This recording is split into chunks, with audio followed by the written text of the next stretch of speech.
एक हॉकी का मैदान 91 मीटर 40 सेंटीमीटर लंबा और 55 मीटर चौड़ा है। मैदान के घेरे की लंबाई कितनी है? अब यहाँ पर याद रखना, यहाँ पर क्या करना है, याद रखना है। जैसा मैंने यहाँ बताया था ना, वर्ग और आयत, बस। अब यहाँ पर हमारी किसकी बात हो रही है? यहाँ पर हमारी वर्ग वर्ग की बात नहीं हो रही, यहाँ पर आयत की बात हो रही है। अब तुम्हें लगेगा मुझे कैसे पता? मुझे इसलिए पता चला क्योंकि यहाँ पर देखो दो दे रखा है। यहाँ पर एक ये लंबाई, लंबा और चौड़ा। लंबाई और चौड़ाई किसमें होता है? किसमें होता है? किसमें होता है? आयत में होता है। जो मैंने बताया था ना, लंबाई और चौड़ाई को कैसे करते हैं यहाँ पर, उसमें तो ये रहा आमने सामने की, ये इसे लंबाई बोलते हैं। जो ज्यादा होती है उसे लंबाई, और जो कम होती है उसे क्या बोलते हैं? चौड़ाई बोलते हैं। तो यहाँ पर, और अगर वर्ग होता तो वहां पर एक ही होता, यहाँ पर चौड़ा वाला कुछ नहीं होता। बस ये बोल देता कि हाँ 91 मीटर, एक हॉकी का मैदान 91 मीटर 40 सेंटीमीटर लंबा है। मैदान के घेरे की लंबाई कितनी होगी ये हमें निकालना होता है। लेकिन यहाँ पर कहानी अलग है। यहाँ पर बोल रहा है 91 मीटर 40 सेंटीमीटर लंबा है और 55 मीटर चौड़ा है। अब मैदान की क्या करना है? हमें मैदान का निकाल लेना है। लंबाई कितनी होगी, घेरे की लंबाई, जिसे हम परिमाप भी कहो या लंबाई, घेरे की लंबाई कहो या परिमाप कहो, बात एक ही पड़ेगी। लेकिन अभी हम घेरे की लंबाई ही बोलेंगे। तो क्या करना है, 91 मीटर 40 सेंटीमीटर को हम इस तरीके से भी लिखते हैं। इस तरीके से क्या करते हैं, 91 मीटर 40 सेंटीमीटर। अब सोचो कि यहाँ पर ये क्या लगा है, बिंदी टाइप से। ये बिंदी नहीं, इसका नाम है दशमलव। इसके क्या बोलते हैं? दशमलव। इस इंग्लिश में क्या बोलते हैं? इसे डेसिमल, और हिंदी में दशमलव। तो ये रहा। अब 55 मीटर, ये जीरो में क्यों रख रहा हूं? क्योंकि वहां पर 91 मीटर 40 सेंटीमीटर है तो लिखना पड़ेगा। अब यहाँ पर सिर्फ 55 मीटर है तो उसके पीछे का क्या करना पड़ेगा? 55 मीटर है तो उसके पीछे, सेंटीमीटर तो कुछ नहीं है ना, तो सेंटीमीटर में जीरो लिखेंगे, जीरो लिख देंगे। अब इन्हें जोड़ लो तो ये जीरो हुआ। चार में जब जीरो जोड़ोगे तो चार ही आएगा, और ये दशमलव लगा देते हैं। और पांच में अब जोड़ोगे तो आएगा 6, और 9 और 5 जोड़ोगे तो कितना आएगा? 14 आएगा। तो 146 मीटर 40 सेंटीमीटर, ये क्या निकल के आया? ये निकल के आया। क्या ये हमारा आंसर हो जाएगा? नहीं। क्यों? क्योंकि यहाँ पर तो हमने सिर्फ दो, एक लंबाई एक चौड़ाई का निकाला है, और आयत में तो दो लंबाई दो चौड़ाई होती है। तो इसे दो से गुणा कर दो, या इसे दो बार जोड़ लो, या दो से गुणा कर दो, बात एक ही पड़ेगी। दो से गुणा कर दोगे तो आसान रहेगा, जोड़ोगे तो टाइम लगेगा ज्यादा। अब देखो, मैं जोड़ और दोनों तरीके से कर देता हूं। यहाँ पर 146.40 है।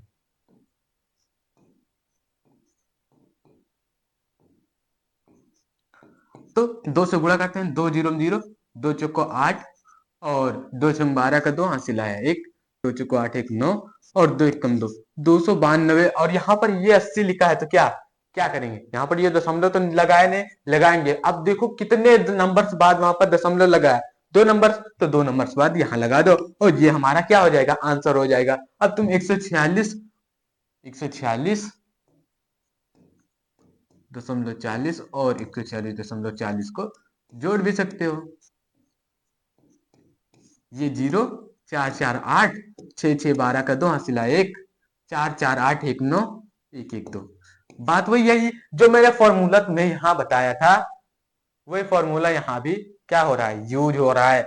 देखो, लंबाई और चौड़ाई को जोड़ा, फिर दो से गुणा कर दिया, जैसा फॉर्मूला था वैसा हमने कर दिया। मैंने आपको दोनों तरीके से बता दिया, जोड़कर भी बता दिया, गुणा करके भी बता दिया है। कंफ्यूजन में मत रहना। तो यहाँ पर क्या करना है, पर 292 मीटर। यहाँ पर मैं अगले पे लिख दे रहा हूँ। यहाँ पर क्या कर दे रहा हूँ, यहाँ पर मैं उसका आंसर यहाँ लिख दे रहा हूँ। तीसरे का आंसर क्या कर रहा हूँ, यहाँ लिख रहा हूँ। कितना आंसर आया है? 292 मीटर 80 सेंटीमीटर। 292 metre 80 centimetre. ये क्या है? ये तीसरे का आंसर है यहाँ पर। अब यहाँ पर देखते हैं, वहां तक तो हमारा पूरा हुआ। उषा और वॉल्सम्मा दौड़ रही हैं, उषा और वॉल्सम्मा दौड़ रही हैं। उषा भीतरी गोले में दौड़ रही है, एक गोला है। तो ये जो दौड़ रही है इसका नाम है ऊषा। और वोल्सम्मा बाहरी गोले में, ये जो वोल्सम्मा है जो बाहरी गोले में दौड़ रही है। यहाँ पर दो गोले बन रहे हैं, एक ये वाला गोला और देखो यहाँ पर एक ये वाला गोला और एक ये वाला गोला। ये दो गोले बन रहे हैं जिसमें से अंदर वाले में ऊषा दौड़ रही है और बाहर वाले में वोल्सम्मा दौड़ रही है। ये रहा। अब क्या कर देखो क्या बोल रही है हमसे, वोल्सम्मा ऊषा से तेज दौड़ती है पर फिर भी दौड़ हार जाती है। कि तुम बता सकते हो क्यों? यहाँ पर देखो वोल्सम्मा जो है वो ऊषा से तो तेज दौड़ती है फिर भी दौड़ हार जाती है। अब तुम्हें लगेगा कि गोल गोल घूम रहे हैं, गोल गोल दौड़ रहे हैं तो उतनी ही दूरी होगी। नहीं, इसका तुम बहुत अच्छे तरीके से पढ़ोगे वृत्त के चैप्टर में, सर्कल के चैप्टर में, तुम्हें वहां पर ये समझ में आएगा कि यहाँ पर पता चलेगा कि इनका कारण क्या होता है। अभी तो पता नहीं चलेगा, मैं समझाऊंगा, लेकिन कोशिश करना समझने की। मैं तुम्हें समझाऊंगा, कोशिश तो मैं भी करूंगा कि तुम्हें समझ में आए कि कारण क्या है, लेकिन जब तुम वृत्त का चैप्टर पढ़ोगे ना तब वहां पर और अच्छे से तुम्हें समझ में आएगा। तो यहाँ पर देखो क्या होता ना, जो ऊषा थी वो रेस क्यों जीत जाती है? क्यों? वो इसलिए होता है कि जो गोला है ना वो छोटा है। उससे उस वोल्सम्मा के भाई वोल्सम्मा है, वोल्सम्मा से जितना बड़ा वोल्सम्मा का गोला है उससे छोटा, तो उससे छोटा किससे है? ऊषा का है तो वही होगा, जीतेगी ना, ऊषा ही जीतेगी। यहाँ पर जब ऊषा कितनी भी स्लो दौड़े फिर भी उससे तेज दौड़ेगी। अब इतना भी स्लो नहीं कि चलने लगे तो वोल्सम्मा दौड़ जीत ही जाएगी। लेकिन यहाँ पर देखो उनकी जो था ना घेरे की लंबाई वो कम थी। अब घेरी की लंबाई इसमें कैसे निकालते हैं? इसका भी फॉर्मूला होता है जो अभी समझ में नहीं आएगा और हमें अभी इसकी जरूरत भी नहीं है। हम जब आगे पढ़ेंगे तो हमें वहां पर हम सीख लेंगे, अभी इसकी जरूरत जरूरत क्या है, नहीं है। अभी हमें बस यही कारण सीखना है कि ये क्यों हारती है। क्यों? क्योंकि देखो ये छोटा गोला था और छोटे गोले की क्या होती है, छोटे गोले की भैया घेरे की लंबाई भी कम होगी और बड़े गोले की बड़े क्या होगी, बढ़ेगी, बड़ी होगी लंबाई। वही होगा कि हाँ जो ऊषा थी ना उसकी घेरे गोले की जो घेरा था उसकी लंबाई कम थी इसलिए वो दौड़ जीत जाती है। और वो वोल्सम्मा थी उसकी जो घेरे की उसका गोला था उसकी घेरे की लंबाई क्या थी, ज्यादा थी, इसलिए वो हार जाती है। कारण यही है। तो ये मैंने तुम्हें बता दिया। और जो मैंने बताया था कि तुम वृत्त के चैप्टर में पढ़ोगे, सर्कल के चैप्टर में, तो हाँ तुम उसमें बहुत अच्छे तरीके से पढ़ोगे। इसका फॉर्मूला भी होता है, कैसे निकालना है वो भी मैं ही बताऊंगा, टेंशन क्यों ले रहे हो, मैं ही बताऊंगा कि हाँ कैसे निकाला जाता है अभी। लेकिन अभी मैं तुम्हें समझा दू, बता दू कि फॉर्मूला क्या होता है, लेकिन वो तुम्हें अभी समझ में नहीं आएगा और भी कोई जरूरत भी नहीं है उस फॉर्मूले की। बस इतना समझ लो हारती क्यों है, मैंने बता दिया, जो हारती की इसलिए है मैंने बता दिया। अब देखो, अब इस तरीके से भी दौड़ होती है जो मैंने यहाँ बताया ना वही यहाँ भी होगा। क्या तुमने कोई ऐसी रेस देखी है जहां दौड़ने वाले अलग अलग जगह से शुरू करते हैं हो, जैसा कि इस चित्र में दिखाया गया है? सोचो ऐसा क्यों होता है। देखो जैसा मैंने वहां बताया था ना कि एक ही जगह से स्टार्ट किया उन लोगों ने और क्या वो सब हार जाती है और उसे जीत जाती है।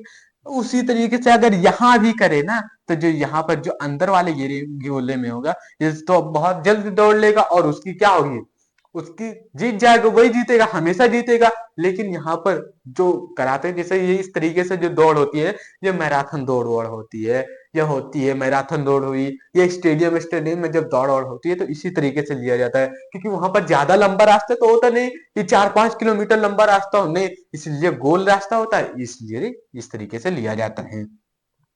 तो यहाँ पर ये अलग अलग तरीके से क्यों लिया गया है, यहाँ पर वो इसलिए लिया गया है ताकि यहाँ से इनके यहाँ से सब तो एक यहाँ से दौड़ेगा, एक यहाँ से दौड़ेगा, एक यहाँ से, लेकिन अंत एक जगह ही सबका होगा। तो यहाँ से जाएंगे, इसके गोले का क्या है, इसके गोले का घेरा कम है, इसके ज्यादा है इसलिए इसके गोले का घेरा कम है इसलिए यहाँ से दौड़ रहा है ये। इसके गोले का क्या है, इसके गोले का जो घेरा है वो ज्यादा है इसलिए ये उसके आगे से दौड़ रहा है। और जो ये है उसके ये है इन दोनों के गोले से क्या है, इन दोनों के गोले से इसके गोले का जो घेरा है वो बड़ा है इसलिए ये इन दोनों के आगे से दौड़ रहा है, इन दोनों के आगे से क्या कर रहा है, दौड़ रहा है। ये कारण यही कारण है। तो ये हमारा ये पूरा होता है, यहाँ तक हमने ये पूरा कर लिया है। तो अब बढ़ते हैं आगे। मैंने इसका कारण तुम्हें बता दिया है, ये कारण बता दिया है कि किस लिए, क्योंकि इस जो अंदर वाला गोला है इसके गोले के घेरे की क्या है, लंबाई कम है, इसलिए यहां से दौड़ रहा है। और ये जो बीच वाला है ना, इस इन दोनों की क्या है, इससे क्या है, इसकी जो घेरे की लंबाई है इससे क्या है, छोटी है, और इसकी बड़ी है, इसलिए ये उसके आगे से दौड़ना शुरू करती है। और इसकी उससे भी ज्यादा है, इसलिए वो उसके आगे से दौड़ना शुरू करते हैं, और सब जाके वही रुकेंगे। यहाँ से निकालेंगे तो क्या, यहाँ तक की दूरी सबकी सेम ही आएगी, इसलिए यहाँ से दौड़ना शुरू करते हैं सब। तो ये हमारा पूरा पूरा होता है, ये पेज पूरा होता है। अब बढ़ते हैं अगले पेज पर और देखते हैं अगले पेज में क्या है। बढ़ते हैं अगले पेज में क्या देखते हैं, अगले पेज में क्या है, ये रहा। अब देखते हैं इस पेज में क्या है, स्कूल का बगीचा। स्कूल, तुम्हारे स्कूल में भी बगीचा होगा, उसी बगीचे की बात हो रही है।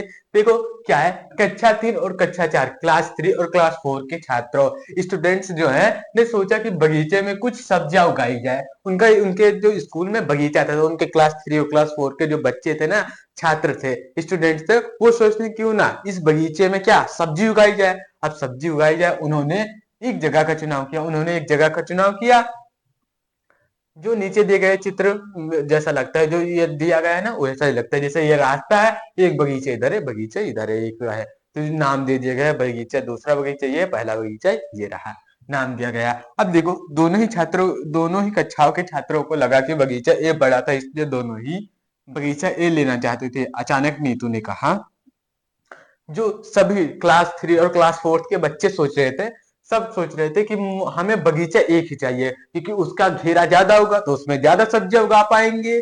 बस ये वाला, और ये वाला कम लग रहा था, लेकिन हमें फिर किया। अचानक नीतू कहती है, मुझे लगता है कि दोनों बगीचे में बराबर जगह है। ये कहती है कि मुझे लगती है दोनों बराबर, दोनों जो हैं बगीचे उनमें बराबर जगह है। हाँ हो सकता है, चलो पता करते हैं क्या यह सही है। चलिए, नीतू यह कैसे पता लगाए लगाए कि दोनों बगीचों में बराबर जगह है कि नहीं। तो यहाँ पर देखो, अब एक कॉन्सेप्ट आया, यहाँ पर एंट्री किसकी हो रही है, क्षेत्रफल की एंट्री हो रही है। क्षेत्रफल हमें सिखाया जा रहा है।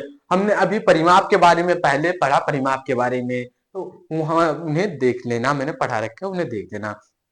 यहाँ पर अगर आपने नहीं देखा, शुरू से देखा है तो शुरू से देखिए, अगर आपने इससे के पहले के पार्ट्स नहीं देखे तो जाके उन्हें देख लेना, चैनल पर पड़े हुए हैं। तो यहाँ पर हमें क्या करना है, यहाँ पर क्षेत्रफल भाई साहब की एंट्री होने वाली है, तो क्षेत्रफल भाई साहब आने वाले हैं, तो कैसे निकालना है। यहाँ पर देखो क्या, यहाँ तुम्हें दिख रहा है कि ये तो क्या है, ये तुम्हें दिख रहा है कि वर्ग है या आयत। यहाँ पर मुझे आयत दिख रहे हैं, दोनों आयत दिख रहे हैं। तो हमें क्या करना है ना, बस लंबाई चौड़ाई जैसी होती थी वही करना है, जो लंबाई चौड़ाई जैसी होती थी वही करना है। फिर क्या करना है, एक लंबाई को लेना है और एक चौड़ाई को लेना है, गुणा कर देना है, काम खत्म। बस हमारा उसके अंदर का क्षेत्रफल निकल के आ जाएगा।